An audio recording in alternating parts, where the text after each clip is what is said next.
if you allow God to direct you in His footsteps, దేవుని యొక్క అడుగుజాడల్లో మీరు నడుచుకోవడానికి దేవుని మీరు అనుమతిస్తున్నట్టయితే He will make a way for you.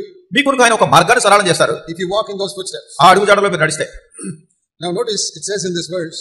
ఈ వచనంలో అని చెప్పేది ఏమంటే direct my footsteps. నా అడుగుజాడలను స్థిరపరచుము in your word. నీ వాక్యమును బట్టి. Now you know the difference between footsteps and a road. చూడండి, ఈ అడుగుజాడ అనే దానికి లేకుంటే ఒక బాట, గాలి బాటకి, ఈ రెండింటికి మధ్యలో ఉన్నటువంటి వ్యత్యాసం మీకు తెలుసు కదా. If you walk in the beach you can see the footsteps. మీరు సముద్ర తీరాన్ని నడుస్తున్నట్టయితే అక్కడ అడుగులు కనిపిస్తూ ఉంటాయి, అడుగుజాడ. You walk on the Start road you can't see the footsteps. ఈ తార్ రోడ్డు మీద మీరు నడిచి చూస్తే అక్కడ ఏం అడుగులు కనపడవు. There's a difference between a road and footsteps. ఒక రోడ్డుకి లేకుంటే అడుగులు కనిపించే దానికి భేదం ఉంటుంది. When you say you came on the same road, మీరు అనొచ్చు ఇదే రోడ్డు మీద నేను వచ్చానంటే. Supposing you are walking behind me in the same road. ఒకవేళ నా వెనక మీరు నడుచుకుంటూ అదే రోడ్డు మీద వస్తున్నారు. Supposing we are walking say from railway station to this hall. ఒకవేళ రైల్వే స్టేషన్ దగ్గర నుంచి ఈ హాల్ వరకు నడుచుకుంటూ వచ్చామనుకోండి. Say 2 kilometers. ఒకవేళ 2 కిలోమీటర్లు ఉంటాం. Same road. అదే road. I may be walking one way. నేను ఒక ప్రక్కన నడుస్తుండొచ్చు. You are following me. మీరు నన్ను వెంబడిస్తున్నారు. But you are not walking exactly in my footsteps. అది సరిగ్గా నా అడుగుజాడల్లో మీరు వేయట్లేదు. You can walk like this, left and right, not in the same road. మీరు అదే రోడ్డు మీద ఇటు అటు వంకర టెక్కరగా కుడికి ఎడంకి ఇలా తిరుగుకుంటూ వస్తున్నారు. So you can say you walk on the same road as me. కానీ మీరు అంటారు నేను నడిచి వచ్చిన రోడ్డు మీద మీరు కూడా నడిచి వచ్చారంటారు. But you can't say you walked in my footsteps. అయితే నా అడుగుల్లో అడుగులు వేసుకుంటూ వచ్చానని మీరు చెప్పలేదు. Supposing we go to the beach. ఒకవేళ సముద్ర తీరానికి వెళ్ళాం అనుకో. And I walk on the sand. నేను ఆ ఇసుక మీద నడుస్తున్నాను. Then you can see on the sand my footsteps. మీరు ఆ ఇసుక మీద నా అడుగుజాడలు మీకు కనిపిస్తాయి. And I say now you walk in my footsteps. అప్పుడు నేను అంటాను నా అడుగుజాడల్లో నా అడుగుల్లో అడుగు వేసుకుంటూ రమ్మంటాను. Then you have to look for each step. అప్పుడు and put your foot into that step. అప్పుడు మీరు ఏం చేయాలంటే నేను వేసిన ప్రతి అడుగు చూడాలి. నేను వేసిన అడుగులోనే మీ అడుగు వేయాలి. So what do we read in this verse? దానికి దీని అర్థం ఏంటి? వచ్చిన అర్థం not just my general direction must be according to your word. ఏదో ఒక సామాన్యమైనటువంటి విధానంలో నీ వాక్యానుసారంగా నేను నడుచుకుంటూ వెళ్ళిపోతున్నాను కాదు. Every step must be in your word. ప్రతి అడుగు కూడా నీ వాక్యములో వేయాలి. That means every step you take in your life must be according to God's word. అంటే నీ జీవితంలో నువ్వు వేస్తున్నటువంటి ప్రతి అడుగు కూడా దేవుని వాక్యాన్ని అనుసరించి ఉండాలి. Direct my footsteps according to your word. కనుక నీ వాక్యమును బట్టి నా అడుగుజాడలు స్థిరపరచమంటే not just the general direction of my life. నా జీవితంలో ఒక సామాన్య విధానంలో నడుచుకుంటూ వెళ్ళిపోవడం కాదు. Each footstep, ప్రతి అడుగు. and then అప్పుడు sin cannot rule over me. You won't allow sin to rule over me. అప్పుడు పాపము నన్ను ఏలుబడి చేయనివ్వదు. Now very few people seek to follow exactly in Jesus' footsteps. యేసుక్రీస్తు ప్రభువారి యొక్క అడుగుజాడల్లో వేసుకుంటూ అనుసరించే వాళ్ళు బహు తక్కువ మంది కాదు. See this verse in Psalm 85. చూడండి 85వ కీర్తనలో ఈ వచనం చూడండి. And verse 13. 13వ వచనం. Psalm 85. 85వ కీర్తన verse 13. 13వ వచనం. Righteousness will go before him and he will make all his footsteps into a way. నీతి ఆయనకు ముందు నడుచును, ఆయన అడుగుజాడల్లో అది నడుచును. So his footsteps, Jesus' footsteps becomes a way for us. యేసుక్రీస్తు ప్రభువారి యొక్క అడుగుజాడలు మనకు ఒక దారి అవుతున్నాయి. And as we put our feet into his steps, మన పాదాలు ఆయన అడుగుల్లో వేసుకుంటూ వెళ్తున్నప్పుడు then we follow him. అప్పుడు ఆయన మనం వెంబడిస్తాం. So what does that mean? దాని అర్థం ఏంటి? There are many people who say I'll follow Christ in a general type of way. అనేకులు అంటారు సామాన్యమైన విధానంలో నేను యేసుక్రీస్తు ప్రభువుని వెంబడించుకుంటూ వెళ్ళిపోతున్నాను. Yeah, he helped the poor, so I'll also help the poor. ఆయన పేదవాళ్ళకి సహాయం చేశారు కానీ నేను కూడా పేదవాళ్ళకి సహాయం చేస్తాను. He did a lot of good things, I'll also do a lot of good. ఆయన ఎన్నో మంచి పనులు చేశారు, నేను కూడా చాలా మంచి పనులు చేస్తాను. That's not what we are talking about. దాని గురించి కాదు మనం ఇక్కడ మాట్లాడుతున్నారు. We're talking about each footstep. ప్రతి అడుగు జాడ. I'll show you an example from the Old Testament. పాత నిబంధనలో నుండి మీకు ఒక ఉదాహరణ చూపిస్తాను. See in Exodus నిర్గమకాండంలో chapter 39. 39వ అధ్యాయం.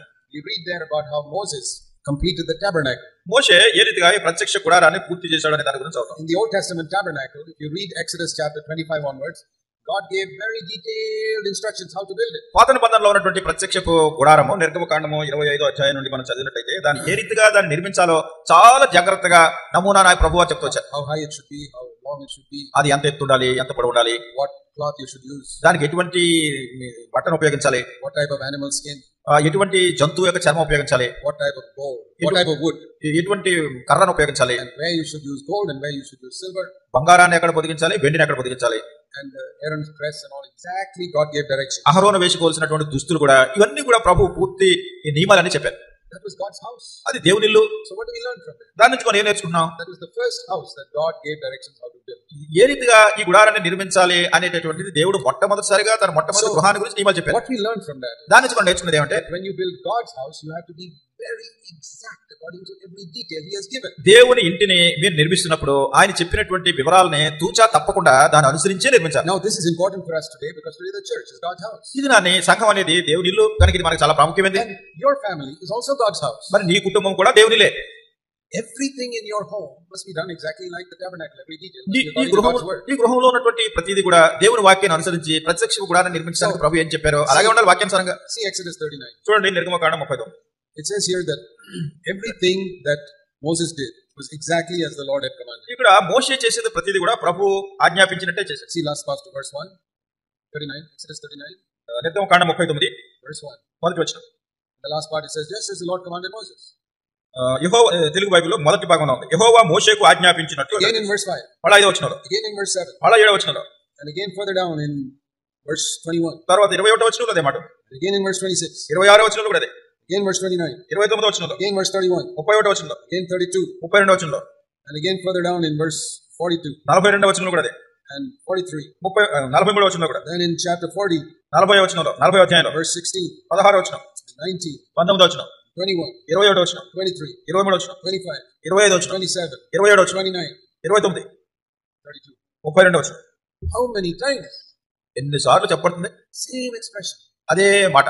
Exactly like God told Moses he did.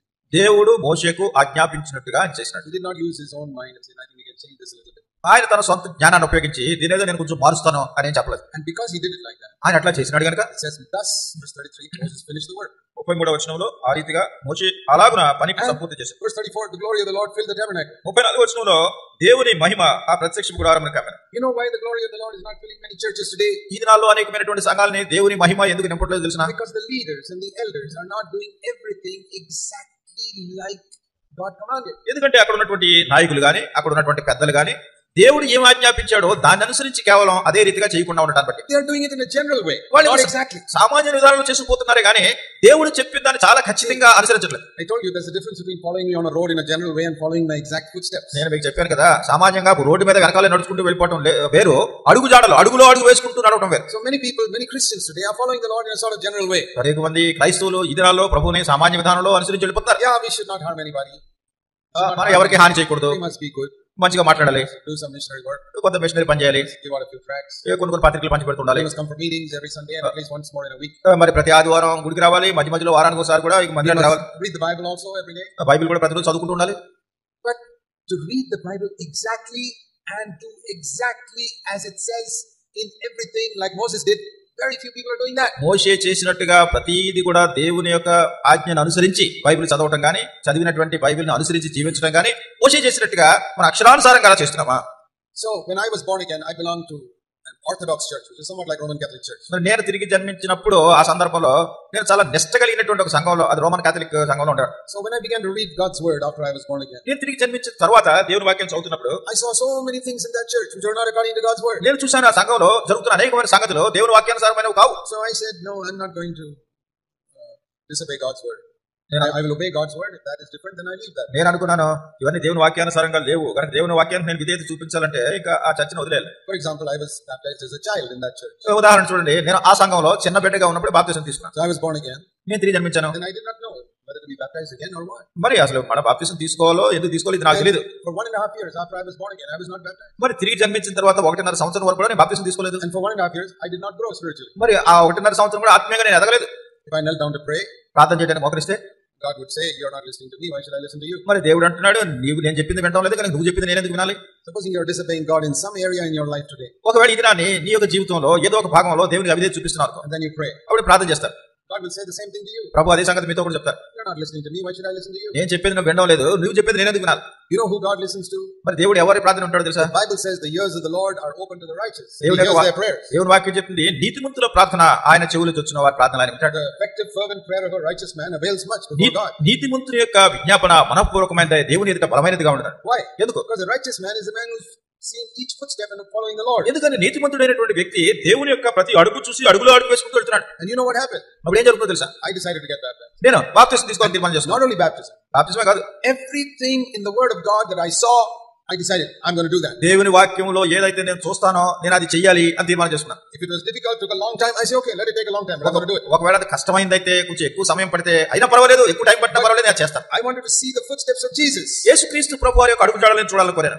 And as I began to become very careful about each step in my life to follow Jesus' footsteps, యేసుక్రీస్తు ప్రభువారి యొక్క అడుగు జాడల్లో నడవడానికి నేను తీర్మానం చేసుకుని చాలా జాగ్రత్తగా అడుగులో అడుగు వేయడానికి నేను నేర్చుకున్నప్పుడు God also became very careful to take care of every little problem in my life. దేవుడు నా జీవితంలో ఉన్నటువంటి ప్రతి చిన్న సమస్యను గురించి కూడా ఆయనే బాధ్యత తీసుకోవడానికి చాలా భద్రత వహించాడు. The more exactly you obey God, the more exactly God will take care of every problem in your life. నువ్వు ఎంతగా అయితే దేవునికి విధేయత చూపించడానికి నువ్వు నేర్చుకుంటావో అంతగా నీ జీవితంలో ఉన్నటువంటి ప్రతి సమస్యను పరిష్కరించడానికి ప్రభు ఆయన బాధ్యత తీసుకుంటాడు. I'm not saying God will answer every prayer. దేవుడు ప్రతి ప్రార్థనకి జవాబిస్తాడని చెప్పలేదు. He will answer, but he won't say yes to every prayer. ఆయన జవాబిస్తారు, ప్రతి ప్రార్థనకి అవునని చెప్పరు. I believe God answers every prayer. ప్రతి ప్రార్థనకి దేవుడు జవాబిస్తాడని నేను నమ్ముతున్నాను. Maybe I said that here last time. I'm not sure if I said it last year when I came. ఒకవేళ పోయినసారి నేను వచ్చినప్పుడు ఏదో చెప్పాను దాని గురించి నాకు తెలియదు. Let me ask you a question. ఒక ప్రశ్న అడుగుతాను. Does God answer every prayer? దేవుడు ప్రతి ప్రార్థనకు జవాబిస్తాడా? Yes. అవును. But God's answer is like the traffic lights. మరి దేవుడు ఇచ్చే జవాబు ఎలా ఉంటుందంటే ట్రాఫిక్ లైట్స్ మాదిరిగా ఉంటుంది. How many lights there are in a traffic light? Traffic లైట్లు ఎన్ని రంగుల్లో ఉంటాయి? 3 రంగులు. So God's answer is also like that. దేవుడు ఇచ్చే జవాబు కూడా అలా ఉంటుంది. Sometimes his answer is red. కొన్నిసార్లు ఆయన ఇచ్చే జవాబు ఎర్ర లైట్ పడ్డట్టు ఉంటుంది. That means దాని అర్థం ఏంటంటే no. కాదు. Sometimes it is orange. ఒకసారి అది పసుపు పచ్చ రంగులో వస్తుంది. That means దాని అర్థం wait, I'll give it to you after some time. నీకు కొంత కాలం అయిన తర్వాత ఇస్తాను, కొంచెం వేచి ఉండు, తొందరపడతారు. Sometimes it is కొన్నిసార్లు పచ్చ రంగు. You will have it right now. సరే ఇప్పుడే నీకు దీన్ని పొందొచ్చు. So does God answer every prayer? కనుక దేవుడు ప్రతి ప్రార్థనకు జవాబిస్తున్నాడా? Yes. అవును. Always. ఎప్పుడు? Red, orange or green. ఒకవేళ అది ఎరుపు రంగు కావచ్చు, పసుపు పచ్చ రంగు కావచ్చు, ఆకుపచ్చ రంగు కావచ్చు. But if you want God's best in you, but some people can't even hear that. అయితే కొంతమంది అసలు దేవుడు చెప్పేదాన్ని కూడా అది వినలేరు. They can't hear because they are not walking in Jesus' footsteps. దేవుని యొక్క అడుగు జాడల్లో వాళ్ళు నడుచుకుంటూ వెళ్ళడం లేదు కనుక అది వినలేరు. See, the advantage of walking in Jesus' footsteps. యేసుక్రీస్తు ప్రభువారి యొక్క అడుగు జాడల్లో నడవడం ఉన్న మేలు ఏంటంటే you will be very close to the Lord. మీరు ప్రభువునకు చాలా సన్నిహితంగా ఉంటారు, దగ్గరగా. Have you sometimes felt, oh, the Lord is so far from me? కొన్నిసార్లు అనుకుంటారా దేవుడి దగ్గర నుంచి చాలా దూరంగా ఉన్నాడని? Why does it say in the scriptures? లేఖనంలో ఎందుకు ఇట్లా చెప్పబడుతుంది? In Isaiah యెషయా and chapter 55. 55 verse 6. 6వ వచనం. It says, the last part of that verse, it says, call upon the Lord when he is near. ఆయన సమీపంలో ఉండగా ఆయనను వేడుకొనుడి. రెండో భాగంలో 6వ వచనం, రెండో భాగం. Supposing you are far away from somebody. ఒకవేళ ఎవరి దగ్గర నుంచి చాలా దూరంగా ఉన్నారు, even if you are following him. ఒకవేళ మీరు ఆయన అనుసరిస్తున్నారు. Supposing you say you'll follow me on the road. మీరు అంటారు రోడ్డు మీద నన్ను వెంబడించండి. And you are 1 mile behind me. మీరు నా వెనకాల 1 మైల్ దూరంలో ఉన్నారు. Can you hear anything I say? నేను చెప్పింది మీకు ఏమైనా వినబడుతుందా అప్పుడు? Yes or no? అవునా కదా? All those who are awake, please answer. మరి దూరంగా ఉన్న వాళ్ళందరూ కూడా జవాబు చెప్పండి.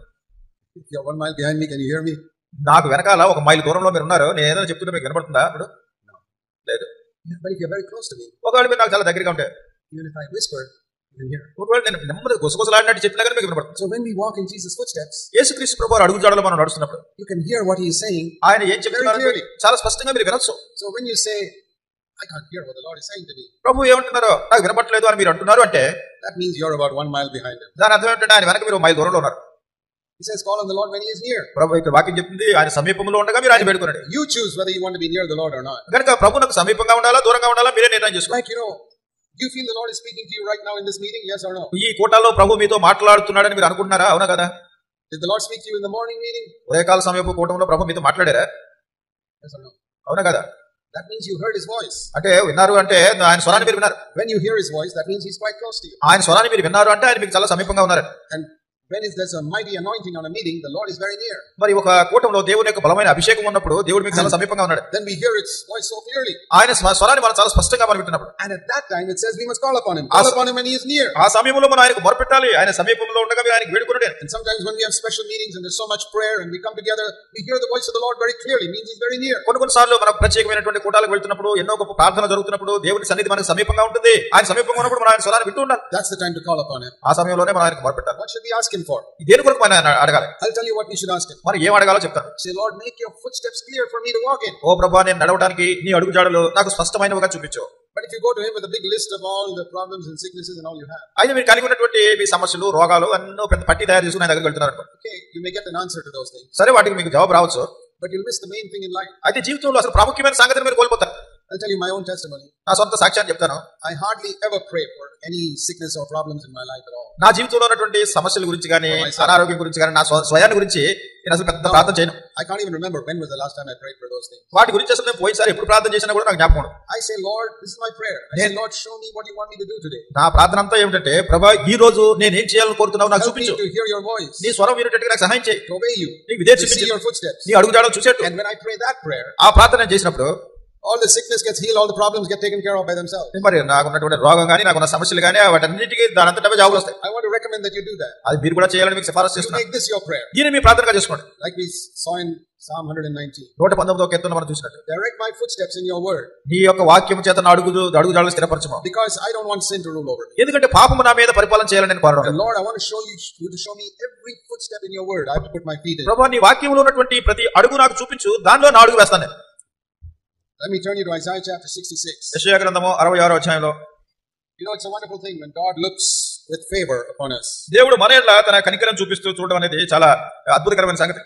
When God looks at some people, he's very unhappy. మరి దేవుడు కొంతమందిని చూసినప్పుడు ఆయన చాలా విచారంగా అసంతోషంగా ఉంటాడు. I don't want it to be like that in my life. నా జీవితంలో నేను ఎట్లా ఉండాలని కోరడం లేదు. You read about Job, when God looked at him, he was so happy. మరి యోబుని గురించి మనం చదివినట్టయితే దేవుడు యోబుని చూసినప్పుడు ఎంతో సంతోషించాడు. He could even tell the devil, see Job, I'm so happy with him. అపవాదితో కూడా దేవుడు చెప్తున్నాడు, నా సేవకుడైన యోబుని చూడు ఆయన ఎలా ఉన్నాడు. And I have said, Lord, make me like that. నేను చెప్తాను ప్రభువు నన్ను కూడా అట్లా చేయి. When you look at every area of my life, నా జీవితంలో ఉన్నటువంటి ప్రతి భాగాన్ని నువ్వు చూస్తున్నప్పుడు, my family life, నా కుటుంబ జీవితం, the way I handle money, నేను డబ్బును ఏ రీతిగా వ్యయం చేస్తున్నాను, the way I speak to people, నేను ప్రజలతో ఎట్లా మాట్లాడుతున్నాను, the way I speak to younger people, నాకంటే చిన్నవాళ్ళతో ఎట్లా మాట్లాడుతున్నాను, those who are junior to me, నాకంటే వాళ్ళు చాలా చిన్నవాళ్ళు, the way I speak to beggars, లేకుంటే భిక్షగాళ్ళతో ఎట్లా మాట్లాడు, or to somebody in a train or a bus, లేకుంటే ఒక రైలు బండిలోనో బస్సులోనో, or on the road if somebody cuts across my way, లేకుంటే రోడ్డు మీద అకస్మాత్తుగా నా దారిలో ఎవరైనా అడ్డుగా వచ్చేసారనుకో, how I speak to them. నేను ఏ రీతిగా వాళ్ళతో మాట్లాడుతాను. I want it to be like Jesus. యేసు ప్రభువులా ఉండబోతున్నాను.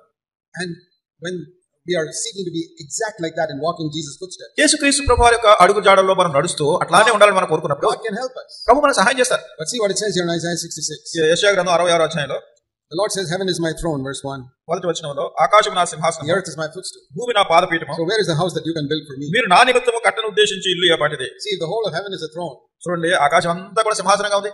And the earth is only a place where God keeps his feet. ఈ భూమి అంతా ఎలా ఉందంటే దేవుడు తన యొక్క పాదాన్ని మోపేటటువంటి స్థలంగా. Heaven is a throne. ఆకాశం సింహాసనం, Earth is a footstool. భూమి పాదపీఠం. How can you build a house for such a God? అటువంటి గొప్ప దేవునికి నువ్వు ఎట్లా నీ మందిరాన్ని నిర్మిస్తావు? You can't, even the universe is not big enough to build such a house. అటువంటి దేవునికి ఒక మందిరాన్ని ఇంటిని నిర్మించడానికి అసలు మొత్తం సర్వ సృష్టి ప్రపంచం అంతా సరిపోదు. But the Lord says, అయితే ప్రభు అంటున్నాడు, even though I am so big, నేను అంత పెద్దవాడైనప్పటికీ I will look at this one small person on the earth. ఈ భూమి మీద ఉన్నటువంటి చిన్న వ్యక్తిని నేను చూస్తున్నాను. Which person? ఎవరు ఆ వ్యక్తి?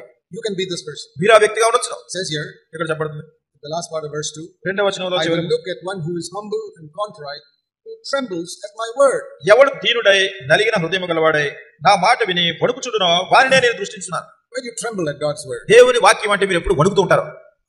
I tremble only if I have not obeyed it. మరి దానికి నేను విధేయత చూపించకపోతే నేను భయపడుతుంటాను. If I see a word of God in scripture and I have obeyed it, I don't have to tremble. మరి దేవుని వాక్యాన్ని నేను చూసి దానికి విధేయత చూపించినట్టయితే నేను వణకక్కర్లేదు. I read, for example, if you're born again, you must be baptized. ఒకవేళ నేను చదువుతాను దేవుని వాక్యంలో నీవు తిరిగి జన్మించినట్టయితే నువ్వు బాప్తిసం తీసుకోవాలని. Today when I read it, I don't tremble at it. ఇది నేను దారి చదివినప్పుడు నేను వణకను. Because I have obeyed it. ఎందుకంటే దానికి విధేయత చూపించాను. But 46 years ago, I have not obeyed it. అయితే 46 సంవత్సరాల కిందట నేను దానికి విధేయత And I చూపించలేదు. have to tremble every time I see it. ప్రతిసారి ఆ మాట చూసినప్పుడు నాకు వణుకు వచ్చేది. So whenever you see a word in the Bible which you have not obeyed, you must tremble. కనుక మీరు బైబిల్లో దేవుని వాక్యంలో మీరు విధేయత చూపించినటువంటి వాక్యం మీకు కనపడుతున్నప్పుడు దాన్ని చూసి వణుకుతుండాలి. See, I had a great problem with anger in my life. నా జీవితంలో కోపం అనేటటువంటి గొప్ప సమస్య నాకు ఉండేది. Like all human beings. సాధారణంగా మనుషులందరూ ఉన్నట్టే. I'm sure you also have that problem. మీకు కూడా సమస్య ఉందని అనుకుంటున్నాను. But some people don't do anything with that problem. మరి కొంతమంది అసలు ఆ సమస్యను పట్టించుకోరు. Because they don't realize how dangerous it is. ఎందుకంటే అది ఎంత ప్రమాదకరమైందో వాళ్ళు గుర్తించరు. See, if you are an educated person ఒకవేళ నువ్వు చదువుకున్నవాడు అయితే and you discover you've got cancer, నీకు క్యాన్సర్ ఉందో తెలిసిందనుకో, you won't sleep peacefully. ప్రశాంతంగా నిద్రపోలేరు. You will immediately go to the doctor, hospital, get treated, any amount of money to get cured. వెంటనే doctor దగ్గరికి వెళ్తారు, హాస్పిటల్కి వెళ్తారు, ఎంత డబ్బు ఖర్చు అయినా కానీ దాని నుంచి మీరు నివారణ పొందాలనుకుంటారు. But that's because you know. ఎందుకంటే అది మీరు తెలుసు కనుక దాని ప్రమాదకరమైన పరిస్థితి. You go to some poor old lady in some village, లేకుంటే ఎక్కడో మారుమూల గ్రామంలో ఉన్నటువంటి ఒక పేదరాలైనటువంటి స్త్రీ దగ్గరికి వెళ్ళారు. illiterate, ఆమెకి ఏం చదువులు సంజయ్ and లేవు. you tell her you got cancer. ఆమెతో చెప్తారు నీకు క్యాన్సర్ ఉందా? That is like a headache. It's okay. ఆవిడంటే అది ఏదో తలనొప్పి వచ్చినట్టుగా ఉంటుంది. She'll sleep peacefully at night. రాత్రి అంతా ప్రశాంతంగా నిద్రపోతున్నాడు. But the cancer will kill her. అయితే ఒక రోజు cancer చంపేస్తున్నాడు. Why is it she is not trembling when she hears about cancer? ఎందుకు క్యాన్సర్ గురించి విన్నప్పుడు వడకట్లేదు, భయపడలేదు? కారణం ఏంటి? Because she does not know how serious it is. ఎందుకంటే అది ఎంత ప్రమాదకరమైన రోగమో ఆవిడకి తెలియదు. Why do you tremble if you hear about cancer? నీకు క్యాన్సర్ ఉందని వినపడినప్పుడు నువ్వెందుకు భయపడుతున్నావు? Because you know how serious it is. ఎందుకంటే అది ఎంత ప్రమాదకరమైందో నీకు తెలుసు కనుక.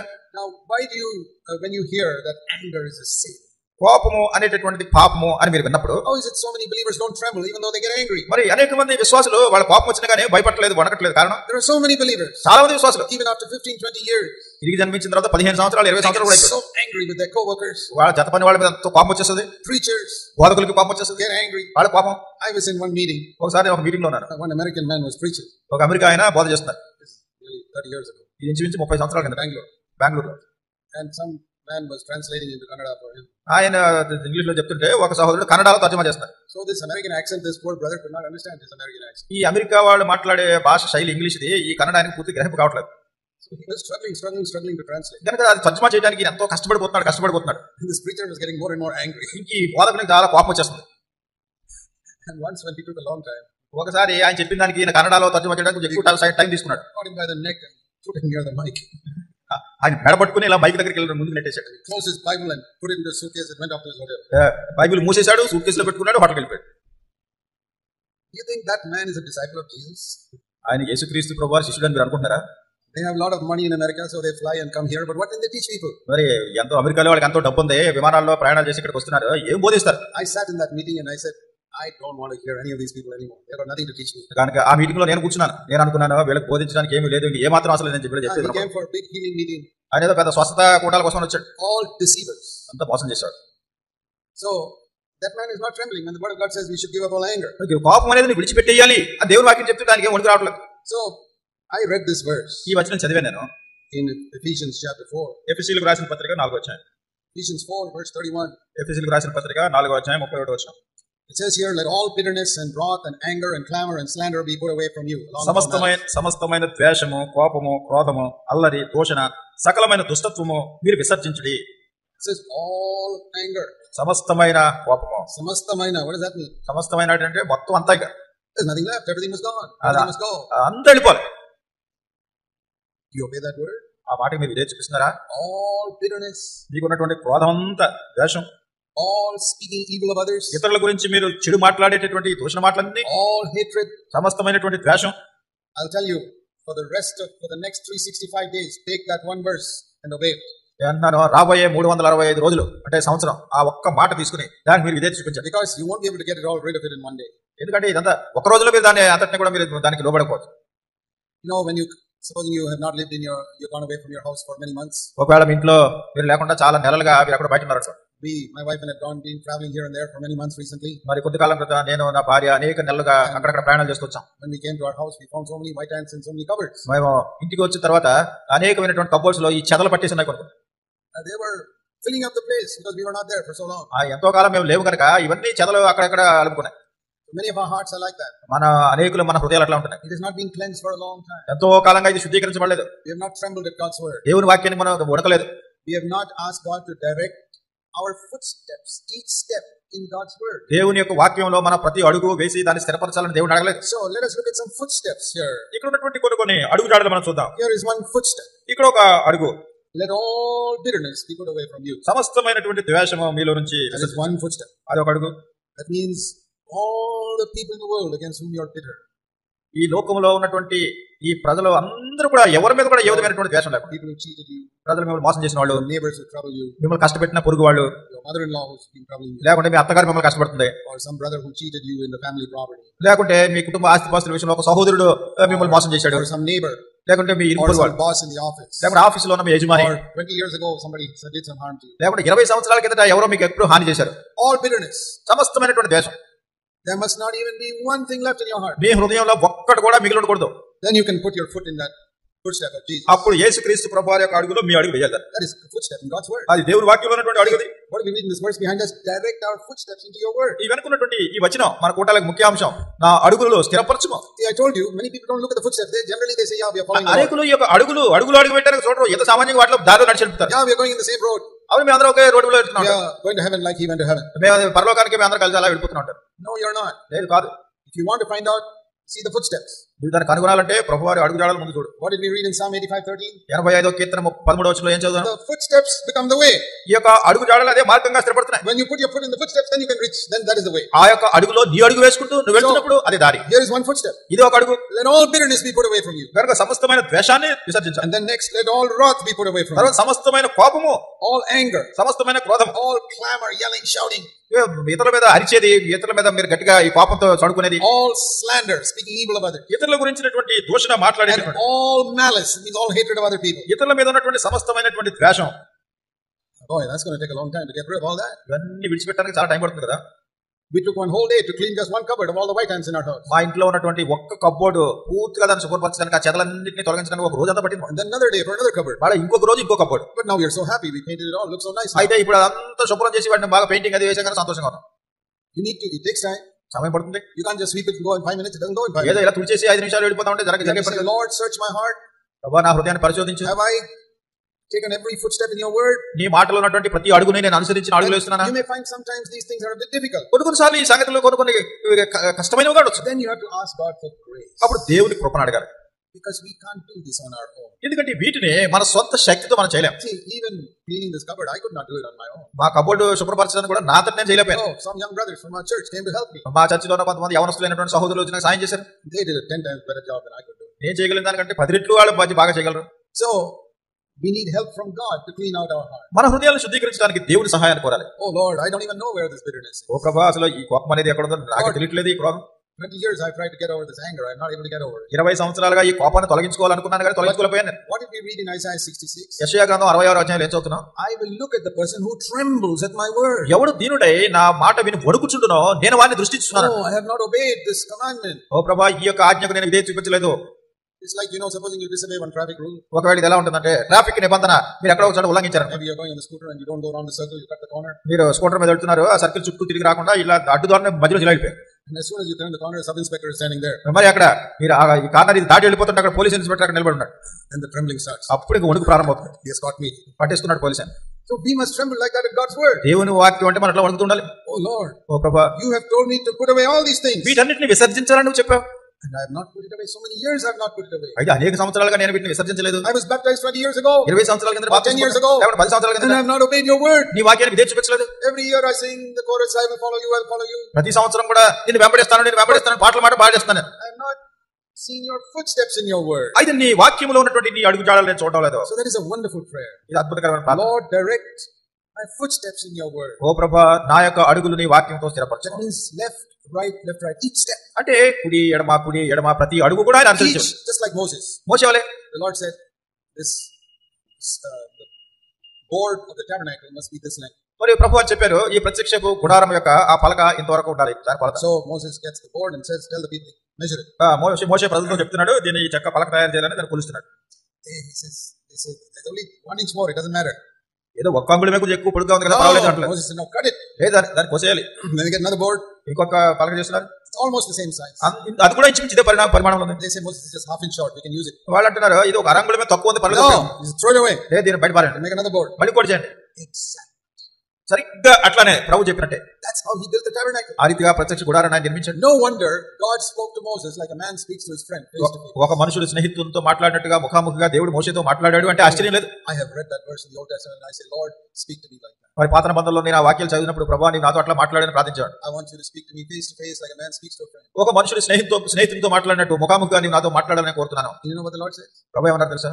I will look at those who tremble at my word. ఎవడు నా మాట విని దీనుడై వణుకుచుండునో నేను వారిని దృష్టించున్నాను. Why does it say in the Bible that God spoke to Moses like a man speaks to his friend? ఒక మనుషుడు స్నేహితునితో మాట్లాడినట్టుగా దేవుడు మోషేతో మాట్లాడాడని ఎందుకు బైబిల్ చెప్తుంది? See Numbers chapter 12. సంఖ్యాకాండం 12వ అధ్యాయం. Numbers chapter 12. సంఖ్యాకాండం 12. We read here in verse 8. 8వ వచనం చదువుతాం. The Lord says with Moses, verse 7 and 8. Please read. 7-8 వచనాలు. సంఖ్యాకాండం 12వ అధ్యాయం 7-8 వచనాలు. మోషే నా ఇల్లంతట్లో నమ్మకమైన వాడు, నేను గూఢభావములతో కాదు దర్శనమిచ్చి ముఖాముఖిగా అతనితో మాట్లాడుదును. అతడు యెహోవా స్వరూపమును నిదానించి చూచును కాబట్టి నా సేవకుడైన మోషేకు విరోధముగా మాట్లాడుటకు మీరు So he says, I speak with Moses face to face. ఆయన అన్నాడు, నేను మోషేతో ముఖాముఖిగా నేను మాట్లాడతాను. See also Deuteronomy 34:10. ద్వితీయోపదేశకాండము 34:10. Deuteronomy 34 and verse 10. ద్వితీయోపదేశకాండము 34:10 వచనంలో, Since then no prophet has risen in Israel like Moses, whom the Lord knew face to face. ఐగుప్తు దేశంలో ఫరోకును అతని సేవకులకు అందరికీ అతని దేశమంతటికి ఏ సూచక్రియలను మహత్కార్యములను చేయుటకు యెహోవా పంపిన ఆ చివరి భాగంలో 12వ వచనం చివరి భాగంలో యెహోవాను ముఖాముఖిగా ఎరిగిన మోషే వంటి ఇంకొక ప్రవక్త ఇశ్రాయేలీయుల్లో ఇదివరకు పుట్టలేదు. See Exodus 33 and verse 11. నిర్గమకాండము 33:11. Exodus 33:11.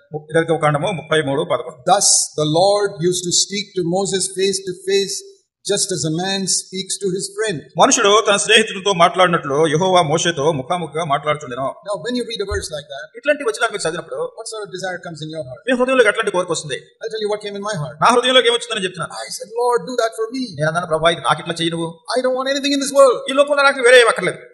I can live in a hut all my life. నా జీవితకాలం అంతా నేను ఒక గుడిసెలో జీవించిన I don't want a car. I don't even want a scooter. నాకు కారు అక్కర్లేదు, స్కూటర్ అక్కర్లేదు. I want you to speak to me face to face, like a man speaks to his friend. నీవు నాతో ముఖాముఖిగా ఒక మనుషుడు తన స్నేహితుతో మాట్లాడినట్టుగా నీవు మాట్లాడాలి. I don't want honor, I don't want money, I don't want anything. నాకు ఘనత అక్కర్లేదు, డబ్బు అక్కర్లేదు, నాకు ఏం అక్కర్లేదు. If you do this for me, Lord, I'll ask for nothing else. ఓ ప్రభువా నువ్వు ఇది కనుక నాకు చేసినట్టయితే నేను ఏం అడగను.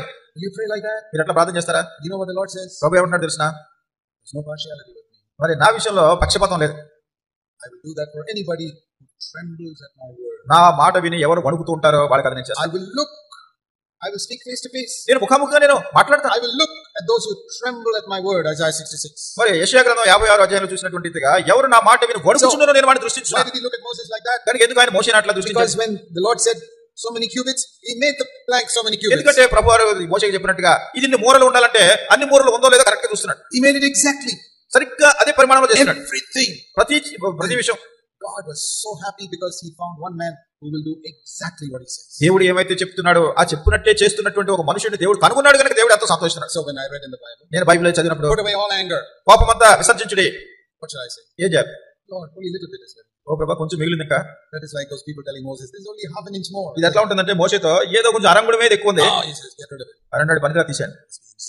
సరిగ్గా అంతే ఉండాలి. So make that your prayer. కానీ మీరు అట్లా ప్రార్థన చేసుకోవాలి. All bitterness. ఓ ప్రభా మా లోపల ఉన్న ద్వేషం, all anger, ప్రతి విధమైన కోపం, all hatred, సమస్తమైన ద్వేషం, I want you to help me to clean my heart thoroughly. నా హృదయాన్ని సంపూర్తిగా శుద్ధి చేసుకోవడానికి శుభ్రపరచుకోవడానికి నాకు సహాయం చేయి. I can't do it, Lord. ప్రభా నేను చేయలేను. I tremble at your word. నీ వాక్యాన్ని నేను వణుకుతున్నా. I have done wrong. నేను తప్పు చేశాను.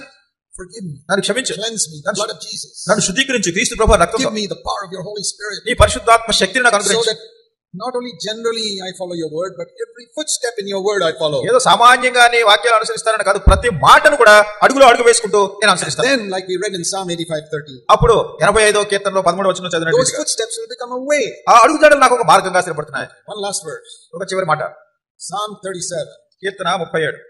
Psalm 37. Keerthana 37. It's a wonderful verse. ఇది ఎంతో అద్భుతకరమైన మాట, And it's a wonderful promise. అద్భుతకరమైన వాగ్దానం కూడా. Psalm 37, Keerthana verse 37 23 and 24. 23, 24 వచనాలు. ఒకరి నడత యెహోవా చేతనే స్థిరపరచబడును, వాని ప్రవర్తన చూసి ఆయన ఆనందించును. యెహోవా అతని చెయ్యి పట్టుకుని ఉన్నాడు కనుక అతడు నేలను పడినను లేవలేక ఉండడు. See, this is a wonderful thing. ఇది చాలా అద్భుతకరమైన వాక్యం. The steps of a man are established by the Lord. ఈ మనుషుని యొక్క నడత యెహోవా చేతనే And the స్థిరపరచబడును. Lord delights in that his way. అటువంటి వ్యక్తి యొక్క మార్గాన్ని బట్టి ప్రభు ఆనందిస్తాడు. And in that way, ఆ మార్గంలో supposing we accidentally make a slip and make a mistake, ప్రమాదవశాత్తు మనం ఏదో జారిపోయామనుకోండి, జారిపోయి పొరపాటు చేసాం అనుకోండి, I won't fall పడిపోయాను. because he'll suddenly hold my hand. ఎందుకంటే అకస్మాత్తుగా ఆయన చేయబట్టుకుంటారు. Praise God. ప్రభు స్తోత్రం. That's how we must live from now on. ఇప్పటి నుండి కూడా మనం అట్లా జీవించాలి. God will help you. దేవుడికి సహాయం You చేస్తాడు. say, Lord, I believe you will help me to live this life. నువ్వు చెప్పాలి, ప్రభా నేను నమ్ముతున్నాను, ఇటువంటి జీవితం జీవించడానికి నీవు నాకు సహాయం Do you చేస్తావు. have faith for that? దాని నిమిత్తమైన నీకు విశ్వాసం ఉందా? Yes? అవునా కదా? Yes or no? అవునా కదా? విశ్వాసం ఉందా లేదా?